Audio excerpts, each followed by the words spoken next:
ভাই কি রে? ভাই কাহিনী শুনছেন? না, কি হয়েছে বলো? ভাই এই যে বৈষম্য বিরোধী ছাত্র আন্দোলন হলো না, সেখানে কেন্দ্রীয় একটা সমন্বয়ক ছিল, সাদেক কাইয়ুম, সম্ভবত ওর নাম এটা আর কি। ওই নাকি ভাই ঢাকা বিশ্ববিদ্যালয়ের ছাত্র শিবিরের সভাপতি। কি সত্যি? হ্যাঁ ভাই, ইভেন ও নাকি ওর ডিপার্টমেন্টে থার্ড অনার্স মাস্টার্সে। আর ওইটাই না ভাই, ঢাবি শিবিরের সেক্রেটারি কে জানেন?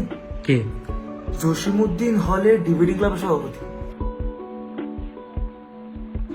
এরা কয় নাকি শিবির সকল নাকি মেধাবী টপার। আমার কথা হচ্ছে যে ভাই, আপনার ডিপার্টমেন্ট আজকে রেজাল্ট দিল না, হ্যাঁ। আপনার ডিপার্টমেন্টে যে থার্ড হয়েছে ও তো শিবির। আবার কিন্তু আপনি ফার্স্ট হয়েছেন। তাইলে ভাই খেয়াল করেন, আপনি ফার্স্ট, আপনি তো শিবির করেন না, ওই থার্ড ও শিবির, তাহলে সব শিবির কেমনি মেধাবী হবে এখন তো? এই নাও, আমিও শিবির করি।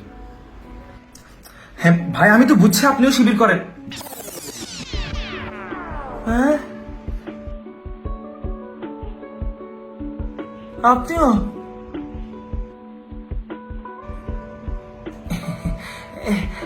মানুষ মাত্রই শিবির।